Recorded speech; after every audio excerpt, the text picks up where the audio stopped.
इन सभी के सभी क्वेश्चंस को तैयार करिए और अपनी तैयारी को साथों मजबूत करिए। ये पहली क्लास है एनटीपीसी अंडर ग्रेजुएट वालों के लिए। और अब साथों आपकी यहाँ से तैयारी बिल्कुल शून्य से हम शुरू करेंगे और शिखर तक आपको पहुंचा देंगे। अगर आप साथों एग्जाम तक इन वीडियोस को देखते हैं तो आपकी तैयारी इतनी पुख्ता हो जाएगी, इतनी मजबूत हो जाएगी कि ये जो एग्जाम है ये आप साथों क्रैक कर सके। तो साथियों यहाँ पर साथियों हम लोग पहला प्रश्न हम लोग के सामने आ चुका है। कह के सौर मंडल का सबसे चमकीला ग्रह अगर आपसे पूछा जाए तो आपको शुक्र ग्रह बता देना है। शुक्र ग्रह सबसे चमकीला ग्रह कहलाया जाता है। एलिफेंटा की गुफाओं की अगर बात करें तो ये कहाँ पर है साथियों, आप लोग याद रखेंगे ये महाराष्ट्र में है एलिफेंटा की गुफाएं। उसके बाद देखिए भाभा परमाणु अनुसंधान केंद्र की अगर बात करें ये कहाँ पर स्थित है, तो ये साथियों ट्रॉम्बे में स्थित है। ट्रॉम्बे ऑप्शन नंबर ए आपका आंसर हो जाएगा। निम्नलिखित में से किसके द्वारा संविधान में संशोधन किया जा सकता है? क्या संविधान में संशोधन संसद करती है, राष्ट्रपति, मंत्रिपरिषद, प्रधानमंत्री? तो अगर आपका जवाब ऑप्शन नंबर ए है, यानी कि संसद के द्वारा संविधान में संशोधन किया जाता है, तो ये बात बिल्कुल सही है। उसके बाद देखिए गोलकुंडा ये कहाँ पर स्थित है, तो ये बीजापुर में है। बिल्कुल साथियों बीजापुर में ही गोलकुंडा स्थित है। दूध का दही में परिवर्तन साथियों किसके द्वारा पॉसिबल है, किसके द्वारा होता है? जीवाणुओं के द्वारा, कवक, एंजाइम के द्वारा? मैं कहूंगा जीवाणुओं के द्वारा ही साथियों दूध का दही में परिवर्तन होता है। सौर ऊर्जा के स्रोत की अगर बात करें तो साथियों क्या है, एक तरीके से अगर बात करें तो नाभिकीय संलयन है। बिल्कुल सही जवाब आपका आंसर ऑप्शन नंबर ए होगा इस सवाल का। उसके बाद देखिए कह के भारत का सर्वोच्च पर्वत शिखर इनमें से कौन सा है, तो साथियों कौन सा है? कंचनजंगा स्थित है ना। और कंचनजंगा अगर बात करें कहाँ पर स्थित है, ये नेपाल और सिक्किम के बॉर्डर पर स्थित है, ये भी आप लोग याद रखेंगे। उसके बाद देखिए पल्लव राजाओं की राजधानी की अगर बात करें तो साथियों क्या थी, ये आपको भी मालूम होना चाहिए, कांचीपुरम। आपके सवाल का आंसर हो जाएगा पल्लव राजाओं की राजधानी साथियों कांचीपुरम थी। कंप्यूटर का मस्तिष्क किसे कहा जाता है? मेमोरी को, कीबोर्ड को, सीपीयू को? बिल्कुल सही जवाब सीपीयू को कहा जाता है साथियों कंप्यूटर का दिमाग, कंप्यूटर का मस्तिष्क यानी कि ब्रेन ऑफ कंप्यूटर। जहाँ सीपीयू की फुल फॉर्म क्या है ये आप लोग इसका जवाब मुझे एक बार कमेंट सेक्शन में बताएंगे। तो साथियों कमेंट सेक्शन में टाइप कर दीजिए सीपीयू की फुल फॉर्म क्या होती है। उसके बाद देखिए मौलिक अधिकारों में संशोधन कौन कर सकता है, तो ये अधिकार संसद को होता है कि वो मौलिक अधिकारों में साथियों संसद कर सके। आंसर आपका सी होगा। उत्तराखंड का बद्रीनाथ मंदिर ये किस नदी के किनारे पर स्थित है, अगर आपसे पूछा जाए तो आपको बता देना है अलकनंदा नदी के किनारे पर स्थित है उत्तराखंड का बद्रीनाथ मंदिर। राज्य की विधानसभा के सतरफसान का आदेश किसके द्वारा दिया जाता है, अगर आपसे पूछा जाए तो राज्यपाल के द्वारा दिया जाता है। राज्य की विधानसभा के सतरफसान का आदेश किसके द्वारा? राज्यपाल के द्वारा। चंद्रगुप्त मौर्य ने निम्नलिखित में से किस ग्रीक शासक को हराया था, मुझे बताइए। तो यहाँ पर अगर बात करें सेल्यूकस की, तो सेल्यूकस को साथियों हराया था चंद्रगुप्त मौर्य ने, ये भी आपको याद रखना है। उसके बाद देखिए क्लोरोफिल में कौन सा पोषक तत्व पाया जाता है, आपसे यहाँ पर साथियों पूछा जा रहा है, मुझे बताइए। तो अगर बात करते हैं साथियों यहाँ पर क्या मैग्नीशियम पाया जाता है, मैं कहूंगा बिल्कुल क्लोरोफिल में कौन सा पोषक तत्व मैग्नीशियम पाया जाता है, इसलिए आंसर आपका जाएगा सातों ऑप्शन नंबर बी के साथ। अगला सवाल आपके स्क्रीन पर है, आपसे पूछा जा रहा है कि 1 रुपए के नोट पर किसके हस्ताक्षर होते हैं, तो 1 रुपए के नोट पर तो वित्त सचिव के हस्ताक्षर होते हैं। किसके साथ? वित्त सचिव के। और किस तापमान पर जल का घनत्व अधिकतम होता है, मुझे बताइए। तो क्या आपका जवाब 4 डिग्री सेल्सियस है, तो बिल्कुल सही हो जाएगा। 4 डिग्री सेल्सियस टेम्परेचर पर जल का घनत्व साथियों अधिकतम होता है। उसके बाद देखिए करके जिला पंचायत का सदस्य बनने के लिए प्रत्याशी की आयु कम से कम कितनी होनी चाहिए, तो कम से कम साथियों 21 वर्ष बताई गई है। आंसर आपका जो जाएगा वो ऑप्शन नंबर सी हो जाएगा। उसके बाद देखिए पुलिस विभाग का प्रधान अधिकारी कौन होता है, तो साथियों प्रधान अधिकारी आपसे पूछे जा रहे हैं तो डीजीपी आपका यहाँ पर आंसर हो जाएगा। पुलिस विभाग के प्रधान अधिकारी डीजीपी ही होते हैं। उसके बाद देखिए भातखंडे हिंदुस्तानी संगीत महाविद्यालय उत्तर प्रदेश में स्थित है, बिल्कुल सही। लेकिन उत्तर प्रदेश में कहाँ पर स्थित है, तो यूपी के लखनऊ में स्थित है, ये बात भी आपको याद रखना होगी। रेड स्क्वायर निम्नलिखित में से कहाँ पर स्थित है, अब आपसे ये पूछा जा रहा है। साथियों अभी हम लोग यहाँ पर रीजनिंग के क्वेश्चन भी देखेंगे और मैथ के क्वेश्चन भी देखेंगे, इसलिए आप इस वीडियो को छोड़कर मत जाइएगा। पहले 50 question current affair, GK, GS के देख लेते हैं, उसके बाद रीजनिंग के देखेंगे और मैथ के देखेंगे। तो अगर अभी तक आपने इस वीडियो को लाइक नहीं किया है तो वीडियो को लाइक कर दीजिए, चैनल पर अगर आप लोग नए हैं तो चैनल को साथियों तुरंत आप लोग सब्सक्राइब कर दीजिए और कमेंट में एक जय हिंद का नारा लगा दीजिए, यानी कि जय हिंद लिख दीजिए, मुझे बहुत अच्छा लगेगा। तो रेड स्क्वायर अगर आपसे एग्जाम में पूछा जाए तो आपको साथियों बता देना है कि ये तो मॉस्को में स्थित है। कहां पर? ये मॉस्को में स्थित है। राइट आंसर आपका जाएगा सी के साथ। उसके बाद देखिए कह रहे कि स्टैचू ऑफ लिबर्टी कहां पर स्थित है? क्या ये टोक्यो में स्थित है? नहीं साथियों, ये न्यूयॉर्क में स्थित है। क्या स्टैचू ऑफ लिबर्टी की अगर बात करिए कहां पर स्थित है? न्यूयॉर्क में स्थित है। 1905 में बंगाल विभाजन की घोषणा किसके शासनकाल में हुई थी, मुझे बताइए। तो क्या ये लॉर्ड कर्जन के शासनकाल में हुई थी? बिल्कुल सही जवाब आपका, लॉर्ड कर्जन के शासनकाल में ही बंगाल विभाजन की घोषणा की गई थी। उसके बाद देखिए भारत में सबसे पहले जनगणना जो की गई थी वो कब की गई थी? देखिए सबसे पहले जनगणना जो की गई थी वो 1872 में की गई थी, लेकिन नियमित रूप से जो जनगणना शुरू की गई वो 1881 में शुरू की गई, सभी क्षेत्रों में। इस वर्ष जो हुई थी वो सभी क्षेत्रों में नहीं हो पाई थी।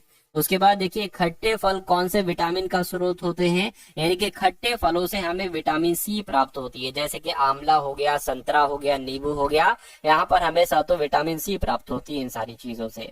शुद्ध सोना कितने कैरेट का होता है, मुझे बताइए। तो शुद्ध सोना क्या 24 कैरेट का होता है? बिल्कुल सही जवाब आपका 24 कैरेट का ही होता है।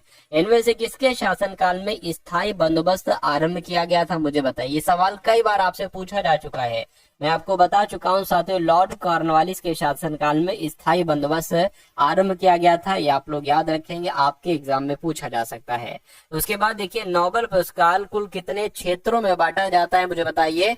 कितने क्षेत्रों में दिया जाता है साथियों? क्या 6 क्षेत्रों में दिया जाता है? बिल्कुल सही जवाब आपका ऑप्शन नंबर बी, यानी कि 6 क्षेत्रों में दिया जाता है नोबेल पुरस्कार।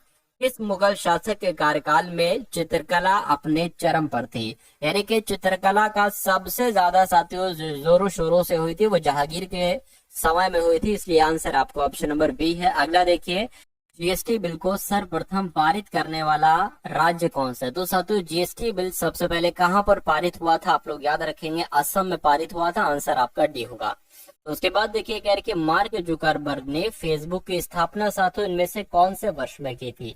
तो आप लोग ये याद रखेंगे 2004 में साथियों मार्क जुकरबर्ग के द्वारा फेसबुक की स्थापना की गई थी। ये क्वेश्चन साथियों इंपॉर्टेंट है, इसलिए आपको याद रखना है।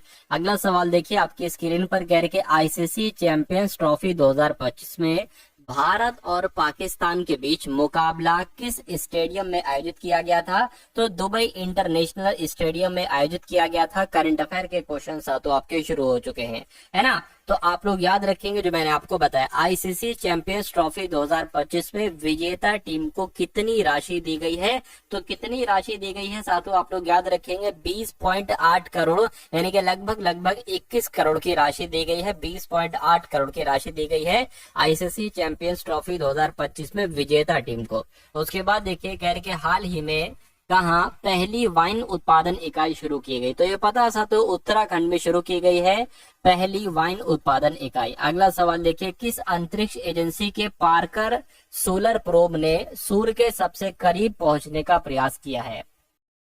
तो ये काम साथियों नासा वालों ने किया है। नासा आपके सवाल का बिल्कुल सही जवाब हो जाएगा। और कौन 2025 में महिला कबड्डी विश्व कप की मेजबानी करेगा? तो अगर बात करें साथियों कौन करेगा, तो बिहार राज्य की अगर बात करें, बिहार राज्य ही महिला कबड्डी विश्व कप की मेजबानी करेगा। राइट आंसर आपका भी होगा। अगला सवाल देखिए कह रहे आईसीसी ने किस भारतीय खिलाड़ी पर मैच फीस का 20% जुर्माना लगाया है? तो मैं कहूंगा साथियों विराट कोहली पर 20% का जुर्माना लगाया है आईसीसी ने। ये इंपॉर्टेंट क्वेश्चन इसलिए बन जाता है, आंसर आपका रहेगा सी के साथ। यानी कि एशियन यूथ और जूनियर वेट लिफ्टिंग चैंपियनशिप में मार्टिना देवी मैबाम ने कौन सा पदक जीता है? तो इन्होंने अगर बात करें रजत पदक जीता है। मैं कहूंगा बिल्कुल सही जवाब रजत पदक ही जीता है। उसके बाद देखिए कह रहे कि मनिका जैन को किस देश में भारत का राजदूत नियुक्त किया गया है? तो इनको साथियों कहां पर भारत का राजदूत नियुक्त किया गया है? मालडोवा में। क्या मनिका जैन इनका नाम है और इनको भारत देश का राजदूत नियुक्त किया गया किस देश में? मालडोवा में। ये आप लोग याद रखेंगे। उसके बाद देखिए हॉकी इंडिया लीग ये कहां पर शुरू हुई है? तो हॉकी इंडिया लीग कहां पर शुरू हुई है? मैं कहूंगा ओडिशा में शुरू हुई है। बिल्कुल सही जवाब साथियों आप लोग याद रखेंगे। राइट आंसर आपका ऑप्शन नंबर सी हो जाएगा। और अगला क्वेश्चन देखिए 38वें राष्ट्रीय खेलों की मशाल रैली कहां से शुरू की जाएगी? तो कहाँ से शुरू की जाएगी साथियों, आप लोग यहाँ पर याद रखेंगे, फटाफट आप लोग मुझे बता दीजिए आंसर क्या होगा। तो अगर आपका आंसर हल्द्वानी है तो आपका जवाब बिल्कुल सही हो जाएगा। उसके बाद देखिए साथियों, यहाँ से आपके सामने अब रीजनिंग के क्वेश्चन स्टार्ट हो चुके हैं। तो इन सभी के सभी रीजनिंग के सवालों को बहुत अच्छे तरीके से आप लोग साथियों तैयार कर लीजिए। देखिए तो यहाँ पर साथियों क्या है, एक सी प्लेस वैल्यू आपको आना चाहिए। देखिए सी 3 पर आता है, ई 5 पर आता है, उसी प्रकार जी 7 पर आता है, आई 9 पर आता है, के 11 पर आता है, एम 13 पर आता है और ओ 15 पर आता है, साथियों क्यू 17 पर आता है। आपको बताना यहाँ पर कौन से दो लेटर आएंगे। देखिए 3 से 7 में कहूंगा 4 बड़ा है, फिर से 4 बड़ा है, और 11 में 4 बड़ा 15 आया है, 4 बढ़ेगा तो यहाँ पर 19 आ जाएगा, और 19 पर होता है एस, और एस है सिर्फ और सिर्फ ऑप्शन नंबर सी वाले में। और ई साथियों 5 पर है, आई 9 पर है, 4 बड़ा है, फिर 4 बड़ा है, और फिर 4 बड़ा, और फिर 4 बढ़ेगा तो यहाँ पर 21 आ जाएगा, 21 पर होता है साथियों यू, यानी कि एस यू कौन सा ऑप्शन में है, तो ऑप्शन नंबर सी वाले में है भाई। बहुत बढ़िया, वेरी गुड क्लास। चलिए उसके बाद देखिए अगला सवाल है, कह रहे कि 121 है, उसके बाद 253, उसके बाद 374, 495, आपको बताने कि यहाँ पर कौन सा नंबर आ जाएगा, फटाफट बताइए। देखिए 121 11 का स्क्वायर होता है, तो क्या 12 के स्क्वायर के आसपास है, 144 तो नहीं, तो बहुत ज्यादा है, तो यानी कि स्क्वायर वाला मैटर तो यहाँ पर नहीं है। अगर हम साथों एक चीज देखिए, अगर हम साथों इस एक और एक को जोड़ते हैं तो ये हमें 2 नंबर मिलता है, उसी प्रकार 2 और 3 को जोड़ते हैं तो 5 नंबर मिलता है, और 3 और 4 साथियों 7 होता है, 4 और 5 9 होता है। यानी कि एक ऐसा कौन सा ऑप्शन है जिनके आजू बाजू वाले नंबर को जोड़ने पर बीच वाला नंबर मिलेगा। देखिए 3 5 2 नहीं होता है, 6 और 5 11 होता है, ये बात बिल्कुल सही है। 5 और 6 नहीं साथियों, है ना, 2 और 5 7 होते, ये भी नहीं होगा। मैं कहूंगा इस क्वेश्चन का आंसर अगर आपका ऑप्शन नंबर सी के साथ है तो बिल्कुल सही है। उसके बाद देखिए करके सहमति का संबंध समझौते से है, तो असहमति का संबंध किससे होगा। देखिए अगर असहमति होगी, क्या अगर सहमति होगी तो समझौता हो जाएगा, लेकिन अगर असहमति होगी तो साथियों क्या होगा, तो विरोध ही होगा, विरोध के अलावा और कुछ नहीं होगा। इसलिए आंसर आपका जाएगा ऑप्शन नंबर डी के साथ। नेक्स्ट नंबर का सवाल है, कह रहे कि यदि किसी सांकेतिक भाषा में JOURNAL को MRXUDQDO लिखा जाता है तो ट्रेनिंग को साथियों क्या लिखा जाएगा। देखिए जे की अगर बात करें, आपको प्लेस वैल्यू मालूम होना चाहिए। जे 10 पर होता है, O 15 पर होता है, U 21 पर होता है, R 18 पर होता है, N 14 पर होता है, A 1 पर होता है और L 12 पर होता है। उसी प्रकार यहाँ पर अगर बात करें साथियों, इसको मैं यहाँ पर लिख देता हूँ, है ना। M जो है वो 13 पर हो जाएगा, और ये R आपका 18 पर हो जाएगा, X आपका 24 पर हो जाएगा, U 21 पर होता है हो जाएगा, Q 17 पर, D 4 पर और O 15 पर। अब यहाँ पर 10 है और यहाँ पर 13 है, यहाँ पर 15 है, यहाँ पर 18 है। आपको नहीं लग रहा है कि सब में 3 बढ़ रहा है। देखिए 21 में 3 बढ़ाएंगे 24 हो जाएगा, 18 में 3 बढ़ाएंगे 21 हो जाएगा। यानी कि जो हमारा लॉजिक लगना चाहिए वो यहाँ पर लगना चाहिए। T 20 पर होता है, इसमें 3 बढ़ाओगे तो कितना हो जाएगा, W आ जाएगा। R 18 पर होता है, 3 बढ़ाओगे 21 आ जाएगा, 21 पर U होता है, तो WU यहाँ पर है, यहाँ पर है।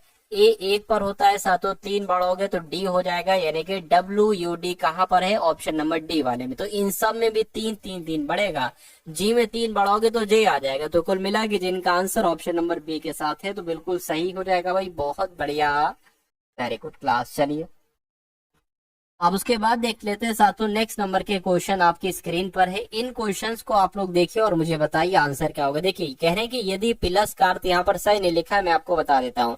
देखिए प्लस की अगर बात करें, प्लस का अर्थ माइनस है, माइनस जहां पर लिखा हो वहां पर गुणा लिख देना, जहां पर गुणा लिखा हो वहां पर साथियों भाग लिख देना, और जहां पर भाग लिखा हो वहां पर साथियों आप प्लस लिख देना, है ना। अब इसको आपको सॉल्व करना है। देखिए नंबर क्या है, यहाँ पर 30 है, 5 है और साथियों 5 है, फिर 5 है और फिर 5 है। क्या 4 बार 5 है, हाँ 4 बार 5 है। चलिए अब उसके बाद अगर बात करें, देखिए गुणा है, गुणा की जगह पर हमें भाग लिखना है तो यहाँ पर भाग आ जाएगा। भाग है, भाग की जगह पर हमें प्लस लिखना है, और माइनस है, माइनस की जगह पर गुणा, और प्लस है, प्लस की जगह पर माइनस। अब आपको इसको साथियों कैलकुलेट कर लेना है। कैसे आप कैलकुलेट करेंगे, देखिए जरा 30 की भाग 5 से करनी। देखिए 5 एकम 5, 5 36, यानी कि इस पूरे की जगह पर 6 आ जाएगा। 5 पंजे कितना हो जाएगा, 25 हो जाएगा, -5 यानी कि 5 में से 25 में से 5 जाएगा, 20 बचेगा, और ये 6 हो जाएगा, यानी कि 26 आपके सवाल का बिल्कुल सही जवाब हो जाना चाहिए। और ऐसा कहाँ पर है साथियों, ऐसा तो ऑप्शन नंबर बी में लिखा हुआ है। उसके बाद देखिए तो रिपीट हो गया। अगला क्वेश्चन देखिए आपकी स्क्रीन पर, देखिए और मुझे बताइए आपका जवाब क्या होगा। देखिए इसको थोड़ा सा और बड़ा कर लेता हूँ। देखिए यहाँ पर सवाल आखिर आपसे क्या पूछा जा रहा है, ये सवाल बहुत इंपॉर्टेंट है और आपके एग्जाम में साथों ये सवाल आपको देखने को मिलेगा, है ना। चलिए तो कह रहे कि नीचे एक ही पासे के चार प्रारूपों को दर्शाया गया। ये एक ही पासा है, बस उलट पुलट के आपको दिखाया जा रहा है। पासे के लाल रंग वाले फलक के विपरीत फलक पर कौन सा रंग होगा। यानी कि लाल रंग कहाँ पर है, लाल रंग की बात करें, लाल रंग एक यहाँ पर है और साथियों लाल रंग यहाँ पर है, और लाल रंग कहाँ पर है, कहीं पर नहीं है। तो लाल रंग के विपरीत पर आपको बताना है, यानी कि लाल अगर इधर लाल है तो इसके इधर को बताना है कौन सा रंग होगा, है ना। चलिए अच्छा एक काम आप ये करिए, देखिए बैगनी यहाँ पर है और नारंगी यहाँ पर है, और उसी प्रकार बैगनी यहाँ पर भी है, नारंगी यहाँ पर है, यानी कि लाल का विपरीत जो होगा वो जामुनी हो जाएगा। तो जामुनी कहाँ पर लिखा हुआ है, ऑप्शन नंबर डी में लिखा हुआ है। और कहीं पर लाल है, अच्छा यहाँ पर भी लाल है, तो देखिए नीला और हरा है ना, नीला और हरा यहाँ पर भी है। तो मैं कहूंगा लाल का विपरीत क्या हो जाएगा, जामुनी हो जाएगा। चाहे इधर से देख लो इधर से देख लो, लाल का विपरीत जामुनी ही आ रहा है। और जामुनी कौन सा ऑप्शन में है, तो ऑप्शन नंबर डी वाले में। अगला क्वेश्चन आपकी स्क्रीन पर है। आपसे कहा जा रहा है कि सीता को याद है कि वो अपने भाई से शनिवार को मिली थी, ठीक है, जो कि किसी विशेष माह की 20 तारीख के बाद है। यानी कि अपने भाई से शनिवार को मिली थी, और शनिवार जो है ना वो कब है, 20 तारीख के बाद है। वो 21 को भी हो सकता है, 22 को भी, 23 को भी, 24 को भी हो सकता है। यदि उस माह की पहली तारीख मंगलवार है, यानी कि पहली तारीख को कौन सा दिन है साथियों, मंगलवार है, तो सीता किस तारीख को अपने भाई से मिली होगी। देखिए शनिवार को मिली होगी। अगर बात करें देखिए अगर 1 तारीख को मंगलवार है तो 8 तारीख को भी मंगलवार ही होगा। उसके बाद 15 तारीख को भी साथियों मंगलवार ही होगा, और 22 तारीख को भी मंगलवार ही होगा। वो 20 तारीख के बाद आपको ये बताना है कि 20 तारीख के बाद शनिवार है कब। तो अगर 22 को मंगलवार है तो 23 को क्या हो जाएगा, बुधवार हो जाएगा। 24 को क्या हो जाएगा साथियों, गुरुवार हो जाएगा। और 25 को क्या हो जाएगा साथियों, शुक्रवार हो जाएगा। और 26 को क्या हो जाएगा साथियों, शनिवार हो जाएगा। 26 को क्या हो जाएगा, शनिवार हो जाएगा।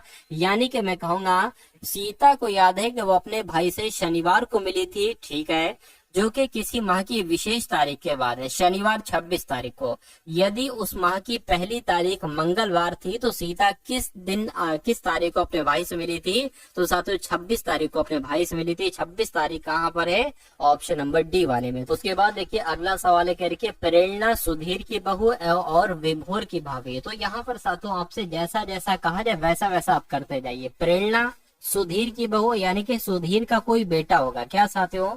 यहाँ पर अगर बात करें सुधीर का कोई बेटा होगा, और उस बेटी की पत्नी का नाम क्या होगा साथियों, प्रेरणा, है ना। तभी तो यहाँ पर जो कहा गया है कि सुधीर की बहू है प्रेरणा, तो सुधीर की बहू हो गई प्रेरणा, कहने का। और विभोर की भाभी है, यानी कि विभोर की भाभी प्रेरणा है, तो मैं कहूंगा विभोर प्रेरणा के पति का भाई होगा जिसका नाम होगा साथियों विभोर। तभी तो विभोर की भाभी हो पाएगी साथियों प्रेरणा। यानी कि आकाश सुधीर का पुत्र है, आकाश जो है ना सुधीर का पुत्र है, तो ये आकाश हो गया। यानी कि आकाश की पत्नी है प्रेरणा, और आकाश का भाई है विभोर, आकाश के पिता है सुधीर। कहने के आकाश सुधीर का पुत्र है, ठीक है, और विभोर का अकेला भाई है, विभोर का अकेला भाई है, ठीक है। यानी कि इन दोनों के अलावा और कोई भाई नहीं है। प्रेरणा और आकाश के बीच संबंध बताइए। प्रेरणा आकाश के बीच संबंध है, पति पत्नी का है, यानी कि पत्नी कहाँ पर लिखा हुआ है, ऑप्शन नंबर डी में लिखा हुआ है। तो ये क्या होगा, ये आपके क्वेश्चन का राइट आंसर हो जाएगा। उसके बाद देखिए अगला सवाल है, कह रहे कि NEEMUKPIC इसका अर्थ होगा ग्रेव एंड कंसर्न, यानी कि नी का अर्थ हो जाएगा ग्रेव, सॉरी नी का अर्थ ग्रेव भी हो सकता है, एंड भी हो सकता है, कंसर्न भी हो सकता है। इल डिक सो का अर्थ होगा एवरीबॉडी एल्स, ट्यूर म्यूक सो का अर्थ होगा बॉडी एंड साउल। तो एवरी और कंसर्न का आपको साथियों मतलब बताना है, इसमें से क्या होगा, एवरी का और साथियों किसका आपको बताना है, कंसर्न का आपको यहाँ पर मतलब बताना है। देखिए अगर यहाँ पर हम एवरी की बात करें तो एवरी कहाँ पर है, देखिए जरा, एवरी तो हमको नहीं मिल रहा है, लेकिन हमें कंसर्न मिल गया है ना। कंसर्न का जो कोड होगा वो इसमें नी म्यूक पिक में से कुछ हो सकता है ना। चलिए कोई दिक्कत नहीं। तो ऐसा एक काम करिए साथियों, कंसर्न का कहीं और कोड लिखा हुआ है, देखिए जरा एक बार आप लोग। एवरी बॉडी एल्स नहीं, प्योर बॉडी एंड साउंड नहीं लिखा हुआ। अच्छा, एवरी का ढूंढिए अब इसी प्रकार, इसका एवरी का ढूंढिए। एवरी की अगर बात करें तो एवरी कहाँ पर लिखा है, एवरी एवरी आपका ये लिखा हुआ है, यानी कि एवरी का कोड इल डिक्सो हो सकता है। अब कहीं और देखिए एवरी लिखा है तभी आपका आ पाएगा, बॉडी एंड साउंड नहीं लिखा हुआ है। यानी कि हमें एवरी का अगर कोड जानना होता तो कहीं 2 बार लिखा होता, नहीं लिखा हुआ है। कंसर्न का कोड 2 बार लिखा होना चाहिए, नहीं लिखा हुआ है, यानी कि हमारा आंसर जो आएगा वो ज्ञात नहीं किया जा सकते, क्योंकि जानकारी अधूरी है, और जानकारी अधूरी है तो फिर आंसर नहीं निकाल सकते आप लोग। यानी कि बादल को सफेद कहा जाए, सफेद को वर्षा कहा जाए, वर्षा को हरा कहा जाए, हरे को हवा कहा जाए, और हवे को नीला कहा जाए, और नीले को जल कहा जाए, तो पक्षी कहाँ उड़ेंगे। साथियों, पक्षी कहाँ पर उड़ेंगे ये आपसे कुल मिला के पूछा जा रहा है ना। पक्षी कहाँ पर उड़ेंगे मुझे बताइए। तो आसमान में पक्षी उड़ते हैं, कहाँ उड़ते हैं, आसमान कह लो, आसमान यहाँ पर नहीं है तो हवा कह लो, पक्षी हवा में उड़ते हैं। और यहाँ पर हवा को क्या कहा गया है, नीला कहा गया है, यानी कि नीला आपके इस क्वेश्चन का बिल्कुल सही और सटीक जवाब हो जाएगा। उसके बाद देखिए, क्या आपसे यहाँ पर साथियों क्या कहा जाए, कह रहे कि आपका मुंह दक्षिण पश्चिम की दिशा में, ठीक है। तो साथियों अगर हम सबसे पहले मैं आपको यहाँ पर बता देता हूँ, ये आपका पूरब हो जाएगा, ये आपका पश्चिम हो जाएगा, ये उत्तर हो जाएगा, और ये दक्षिण हो जाएगा। यानी कि आपका मुंह दक्षिण पश्चिम की दिशा में, यानी कि आप यहाँ पर खड़े और आपका मुंह इस दिशा में, ठीक है। तो आप यहाँ पर खड़े, आपका मुंह इस दिशा में, दक्षिण पश्चिम हो गया। यदि आप 135 डिग्री बाईं ओर मुड़ते, 135 डिग्री का पता क्या होगा, एक तो आपको 90 डिग्री मुड़ना है और एक आपको 35 डिग्री मुड़ना है बाईं ओर। अगर 90 डिग्री मुड़ोगे तो आपका मुंह इधर से इधर की तरफ हो जाएगा, और 90 और 45 होता है, 90 और 45, 90 मुड़ना है, 90 मुड़ गए बाएं, और 45 मुड़ेंगे तो आपका मुंह इधर को हो जाएगा। तो आप किस दिशा में है, यानी कि ये दिशा आपको बताना है। तो ये दिशा क्या है, ये दिशा पूर्व है। तो पूर्व आपके इस क्वेश्चन का बिल्कुल सही और सटीक जवाब हो जाएगा भाई, बहुत बढ़िया, वेरी गुड क्लास। चलिए साथियों, उसके बाद देखिए अगला क्वेश्चन आपके स्क्रीन पर है। यानी कि निम्नलिखित शब्दों को अंग्रेजी शब्दकोश में दिए गए क्रम के अनुसार आपको बताने के सबसे पहले कौन आएगा, उसके बाद और उसके बाद कौन आएगा, बताइए। देखिए एफ सब में लिखा हुआ है, एफ ए यहाँ पर लिखा हुआ है ना। तो साथियों ये वाला सबसे पहले आ जाएगा, 2 नंबर वाला सबसे पहले आ जाएगा, ये वाला। और उसके बाद देखिए एफ आई पहले आएगा या एल, मैं कहूंगा आई पहले आएगा, एल तो 12 पर आता है, लेकिन उससे पहले ये 4 वाला आ जाएगा, ई है ना, तो ये 4 आ जाएगा। उसके बाद देखिए एफ आर है ना, आर तो ज्यादा पर होता है, एल आई आ जाएगा साथों, तो आई हो जाएगा। उसके बाद ये 3 हो जाएगा, और उसके बाद 5 हो जाएगा। यानी कि 24 से 135 कहाँ पर लिखा हुआ है, ऑप्शन नंबर ए में लिखा हुआ है। तो ये क्या होगा, ये आपका आंसर हो जाएगा। नेक्स्ट नंबर का क्वेश्चन है आपकी स्क्रीन पर, देखिए आपसे कहा जा रहा है कि कथन आपके सामने और निष्कर्ष आपके सामने, सभी अमेरिकन अंग्रेजी बोलने वाले हैं। बहुत ध्यान से देखिएगा, सभी अमेरिकन अंग्रेजी बोलने वाले हैं, कोई एस्किमो अंग्रेजी नहीं बोलता है। तो मैं मान लेता हूँ साथियों ये क्या होगा, ये अमेरिकन हो गए। सभी अमेरिकन जो है ना ये अंग्रेजी बोलने वाले हैं, सभी अमेरिकन जो है ये अंग्रेजी बोलने वाले हैं, और करके कोई एस्किमो अंग्रेजी नहीं बोलता है ना। तो यहाँ पर अगर बात करें कोई एस्किमो, तो एस्किमो ये अलग हो जाएगा, कोई एस्किमो अंग्रेजी नहीं बोलता है, नहीं बोलता, ठीक है। अब निष्कर्ष देखिए, कोई एस्किमो अमेरिकन नहीं, बिल्कुल साथियों, जब कोई एस्किमो अंग्रेजी नहीं बोल सकता तो कोई एस्किमो अमेरिकन भी नहीं हो सकता, ये बात बिल्कुल सही है। कोई अंग्रेजी बोलने वाले एस्किमो नहीं है, कोई अंग्रेजी बोलने वाले एस्किमो नहीं है, ये बात भी बिल्कुल सही है। तो ये तो दोनों ही सही हो जाएंगे, और ऐसा कहाँ पर लिखा हुआ है, ऐसा ऑप्शन नंबर डी में लिखा हुआ है कि दोनों बिल्कुल सही हैं। तो उसके बाद देखिए अगला क्वेश्चन है, कह रहे कि अंग्रेजी वर्णमाला में आपके दाईं ओर से नवे अक्षर और बाईं ओर से छठे अक्षर के बीच में कौन सा अक्षर होगा, ये बात आपको बताना है, बताइए। अंग्रेजी वर्णमाला में आपके दाईं ओर से, यानी कि जैसे हम लोग लिखते हैं ना साथ, तो देखिए मैं आपको लिख के बता देता हूँ, ABCD EFG HIJ KLMNOP QRSTUVWX और Y और Z। देखिए क्या कहा जा रहा है, बाईं ओर से यानी कि इधर से नवे अक्षर, 1 2 3 4 5 6 7 8 9, 9 ये हो गया, ठीक है। और बाईं ओर से छठा अक्षर 1 2 3 4 5 6, 6 ये हो गया। तो कहने कि इनके बीच में कौन सा अक्षर पड़ेगा, देखिए 3 इधर से कट कीजिए और साथियों 3 इधर से कट कीजिए, फिर आप 3 इधर से कट कीजिए या 2 इधर से कट कीजिए और साथियों 2 इधर से कट कीजिए, बचा क्या, एल बचा। तो मैं कहूंगा बीच में कौन सा अक्षर होगा, एल होगा। और एल कौन से ऑप्शन में है, ऑप्शन नंबर सी वाले में। तो नीचे दिए गए रेखा चित्र में कितने चतुर्भुज है, आपको बताना है साथ उसमें कितने चतुर्भुज है। देखिए 4 भुजाओं वाले को चतुर्भुज कहा जाता है, यानी कि एक ये 4 भुजाओं वाला है ना, तो इस ये क्या हो जाएगा, ये एक चतुर्भुज हो जाएगा और ये साथियों दूसरा चतुर्भुज हो जाएगा और ये आपका तीसरा चतुर्भुज हो जाएगा और ये साथियों बचा एक चौथा चतुर्भुज हो जाएगा, यानी कि 4 चतुर्भुज ये हो गए। अब देखिए एक चतुर्भुज आपका ये हो गया है ना, दूसरा आपका ये हो गया, तो कितने चतुर्भुज हो गए, 2 इसमें और जोड़ दीजिए। अब इधर से भी साथियों इधर भी आपको 2 मिलना है, एक ये हो गया, एक ये चतुर्भुज हो गया, 2 ये हो गए और साथियों एक ये बड़ा वाला चतुर्भुज हो गया, इसको देख लेंगे।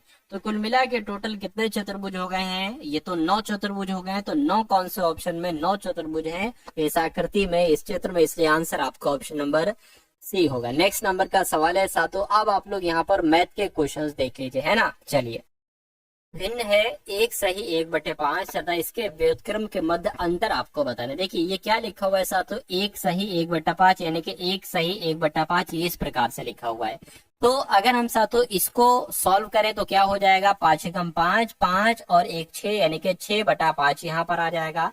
अच्छा व्युत्क्रम का मतलब पता क्या होता है, मान लीजिए कोई संख्या लिखी है x/y, तो इसका अगर हम व्युत्क्रम निकाले तो साथियों y/x हो जाएगा, ये उल्टा पलटी करना होती है। तो इसका व्युत्क्रम क्या हो जाएगा, इसका व्युत्क्रम हो जाएगा साथियों 6/5 है ना, तो 5/6 हो जाएगा। तो कुल मिला के कहने कि इसका और इसके व्युत्क्रम का अंतर बताइए साथियों, अंतर हमने यहाँ पर कर लिया। तो कुल मिला के अगर बात करें साथियों 6/5 में से माइनस करना है आपको 5/6, तो 6 चंग कितना हो जाएगा 36, 5 पंजे 25 हो जाएगा, 6 पंजे 30 हो जाएगा। यहाँ पर 36 में से 25 जाएगा, 11/30 बचेगा और 11/30 कौन सा ऑप्शन में है साथियों, ऑप्शन नंबर सी वाले में है। उसके बाद देखिए अगला सवाल आपके स्क्रीन पर है, देखिए साथियों इस सवाल को और मुझे बताइए आपका आंसर क्या होगा। करके साधारण ब्याज की वो वार्षिक दर बताइए, यानी कि दर आपको बताना है इसमें, ठीक है। कि कोई धनराशि 10 वर्ष में, यानी कि समय कितना दे रखा है 10 वर्ष, कोई धनराशि स्वयं की 2 गुनी हो जाती है, यानी कि अभी मूलधन कितना है, मान लीजिए x है और फिर वो कितना हो जाएगा, मिश्रधन 2x हो जाएगा, डबल, ठीक है। तो साथियों साधारण ब्याज की अगर बात करें, साधारण ब्याज होता है इन दोनों का डिफरेंस है, 2x में से 1x जाएगा तो x बचेगा। तो इसमें आपको r बताना है, r यानी कि दर बराबर क्या होता है साथियों, साधारण ब्याज गुणा 100 अपॉन r तो हो गया p इंटू टी। इसको आपको साथियों क्या कर लेना, एक बार कैलकुलेट करके मुझे बताना। देखिए साधारण ब्याज कितना है, x है, यानी कि x गुणा 100 आ गया।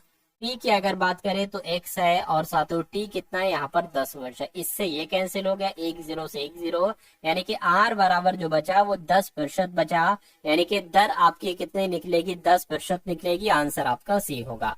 अगला सवाल आपकी स्क्रीन पर आपसे कह रहे हैं कि साथियों 64/125 का घनमूल बताइए, यानी कि ये किसका एक तरीके से घन है, तो मैं कहूंगा ये तो साथियों 8 का घन है, 8 2 64, ये तो 8 का स्क्वायर है ना, वर्ग है ये तो 8 का। मैं कहूंगा ये 4 का है, यानी कि 4 की घात 3 और 5 की घात 3। अरे भाई 4 गुणा 4 गुणा 4, 4 चौक 16, 16 चौक 64, 5 पंजे 25, 25 पंजे 125। तो मैं कहूंगा इसका घनमूल 64 का घनमूल जो आएगा वो 4 आएगा और 5 का घनमूल साथियों 5 आएगा, यानी कि 4/5 कहाँ पर लिखा हुआ है, ऑप्शन नंबर बी में लिखा हुआ है। तो जिनका आंसर ऑप्शन नंबर बी है तो बिल्कुल सही है। उसके बाद देखिए अगला सवाल है करके किसी संख्या का 1/2 उसी संख्या के 1/4 से 15 अधिक है तो वो संख्या बताइए।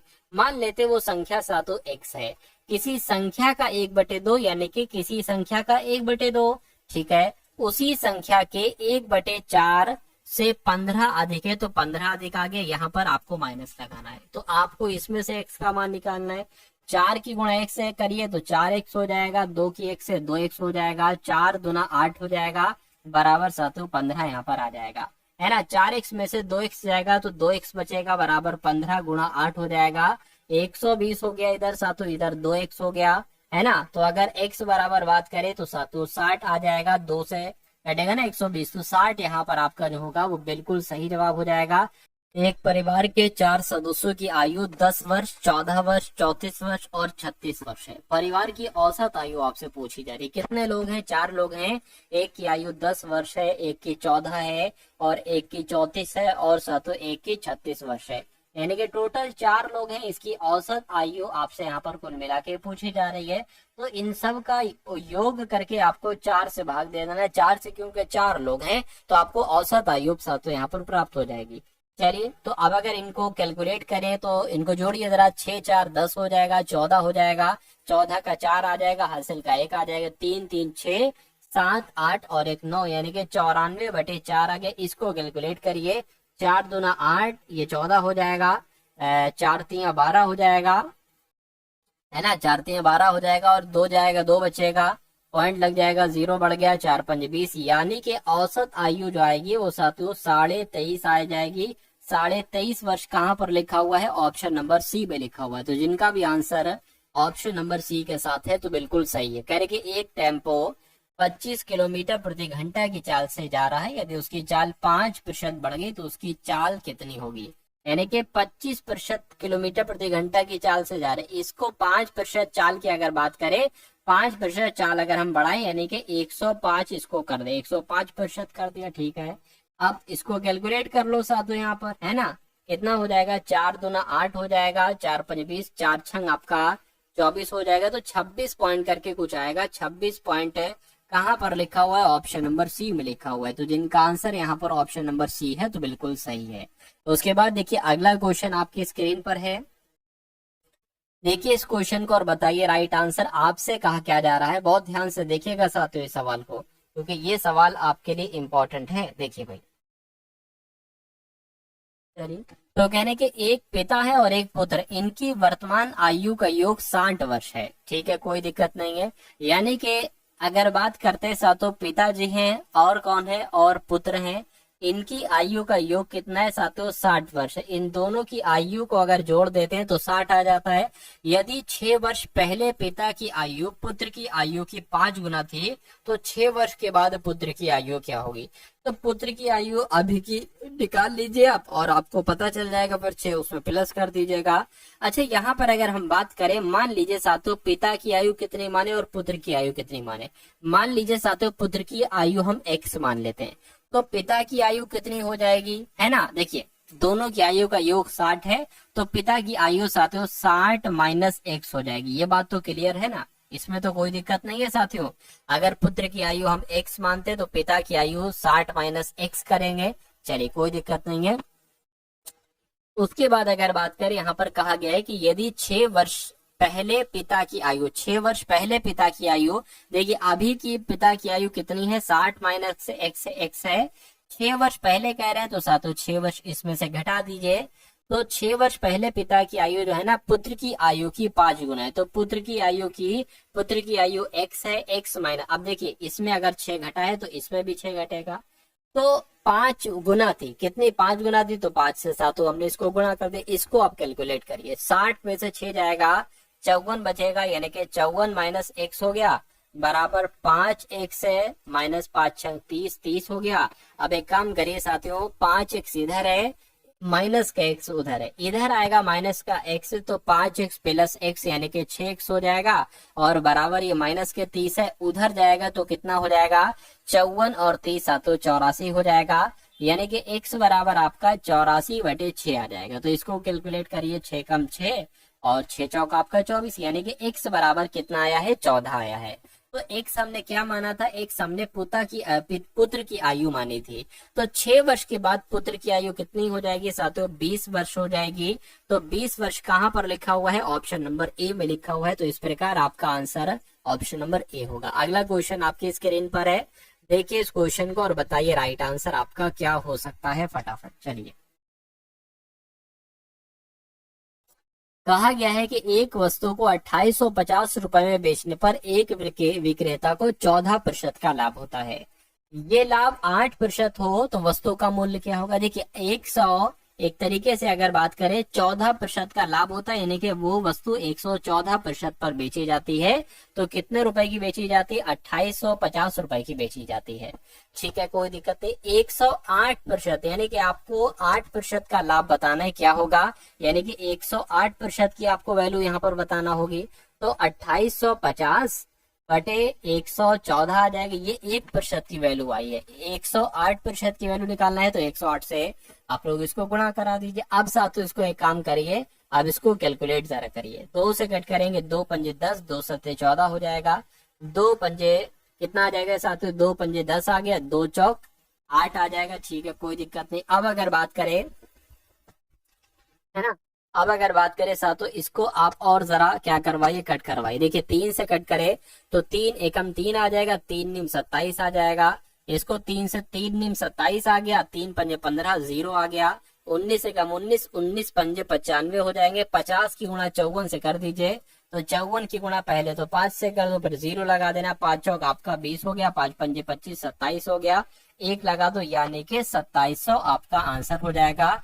तो वस्तु का विक्रय मूल्य कितना हो जाएगा? 2700 हो जाएगा। और 2700 आपका बिल्कुल सही और सटीक जवाब हो जाएगा। भाई बहुत बढ़िया, वेरी गुड क्लास। अब साथियों अंतिम सवाल आप लोग और देख लीजिए, है ना। चलिए देखिए, कह रहे कि एक दुकानदार ने कोई स्कूल बैग 891 रुपए में बेचकर लागत मूल्य का 1/10 लाभ कमाया। 1/10 लाभ कमाया कभी भी लिखा हो, इसका मतलब पता क्या होता है साथियों? उसने अगर 10 रुपए की वो वस्तु क्या है, ली है, यानी कि अगर उस वस्तु का क्रय मूल्य 10 रुपए है तो उसने उस वस्तु पर 1 रुपए का लाभ कमाया है। खरीदी है 1/10 लाभ कमाया, इसका मतलब ये होगा उसने 10 पर 1 का लाभ कमाया, यानी कि 10 रुपए में ली है, 1 का लाभ कमाया। तो विक्रय मूल्य साथियों कितना एक तरीके से होगा? विक्रय मूल्य 11 ही तो हो जाएगा, इनका योग ही तो होगा, लाभ प्लस क्रय मूल्य ही तो साथियों विक्रय मूल्य होगा, 11 हो जाएगा, है ना। चलिए कोई दिक्कत नहीं है। यानी कि मैं कह सकता हूं कि 891, लेकिन यहाँ पर कह रहे हैं कि 891 रुपए में बेची गई है, यानी कि 11x की जो वैल्यू है वो 891 है। तो साथियों उस बैग का लागत मूल्य यानी कि आपसे क्रय मूल्य पूछा जा रहा है, तो एक काम करिए और इसको भी हम x और 10x मान सकते हैं, ये बात ध्यान रखिएगा। यानी कि 11x की वैल्यू कितनी होगी साथियों? 891 हो गई। 11 इधर आ जाए, 11 अट्ठे 88, 11 एकम 11, यानी कि x बराबर आ गया 81। तो अगर लाभ 81 हुआ है तो क्रय मूल्य क्या? लाभ 81 हुआ, एक सेकंड रुकिए। लाभ अगर 81 हुआ है तो क्रय मूल्य साथियों कितना होगा? 81 गुणा 10 होगा, यानी कि 810 जो होगा वो क्रय मूल्य होगा, लागत मूल्य होगा। और 810 कहां पर लिखा हुआ है? ऑप्शन नंबर सी में लिखा हुआ है। बहुत बढ़िया।